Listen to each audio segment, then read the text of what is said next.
Hello viewers, আসসালামু আলাইকুম। আপনারা কিভাবে ভিডিও ডিলিট করলে সেই ভিডিও আবার গ্যালারিতে কিভাবে নিয়ে আসবেন? আপনার ফোন গ্যালারি থেকে যদি আপনার ভিডিও ডিলিট করে ফেলেন, আপনার মূল্যবান ভিডিও বা ছবি ডিলিট করে ফেলেন, সেই ভিডিও কিন্তু রিকভারি করে আপনার ফোনে আবার নিয়ে আসা যায়। সেই প্রসেসিং তুলে ধরবো আজকের এই ভিডিওতে। ভিডিও শুরু করার আগে ছোট্ট একটি রিকোয়েস্ট, এখনও যারা ভিডিওতে লাইক কমেন্ট সাবস্ক্রাইব করেনি অবশ্যই কিন্তু ভিডিওতে লাইক কমেন্ট সাবস্ক্রাইব করে দিবেন, কারণ আমার এই চ্যানেলে প্রতিনিয়ত আপনাদের মাঝে এরকম ভিডিও তুলে ধরা হয়। ভিউয়ার্স, বেশি কথা বলবো না, চলেন ভিডিও শুরু করা। তাই শুরুতে আপনার ফোন গ্যালারিতে আপনার ফোনের গ্যালারির মধ্যে চলে যাবেন।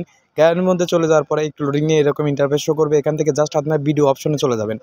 ভিডিও অপশনে আপনি একটা ক্লিক করে দেবেন। ভিডিও অপশনে ক্লিক করার পর আপনাদের মাঝে এরকম ইন্টারফেস চলে আসবে। আপনার যে ভিডিওটা যদি আপনি ডিলিট করেন, জাস্ট আমি আপনাদেরকে দেখাবো এখান থেকে একটা ভিডিও আমি ডিলিট করব। ঠিক আছে দর্শক, দেখেন আমি এই ভিডিওটা সিলেক্ট করছি। এই ভিডিওটা কিন্তু আমি এখন ডিলিট করে দেবো। এই দেখেন আপনাদেরকে লাইভ প্রুফ মাধ্যমে দেখাচ্ছি। এখানে কিন্তু এই ভিডিওটা, এই যে ডিলিট অপশন, আমি কিন্তু এখানে ডিলিট করে দিয়ে দিচ্ছি। অলরেডি কিন্তু ভিডিওটা ডিলিট হয়ে গেছে আমার গ্যালারি, কিন্তু আর ভিডিওটা নেই।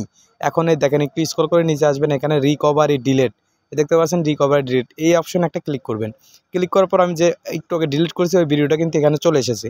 আমি এটাতে একটু ওপেন করলাম, করার পরে দেখতে পাচ্ছেন এখানে রিকভারি, ঠিক আছে, এই যে নিচে নিচে রিকভারি, এখানে একটা ক্লিক করে দেবেন। করার পরে এখান থেকে জাস্ট এখানে একটা ক্লিক করবেন। ঠিক আছে দর্শক, এখানে ক্লিক করার মাত্র কিন্তু আপনার এই ভিডিওটা আপনার গ্যালারির মধ্যে আবার চলে যাবে।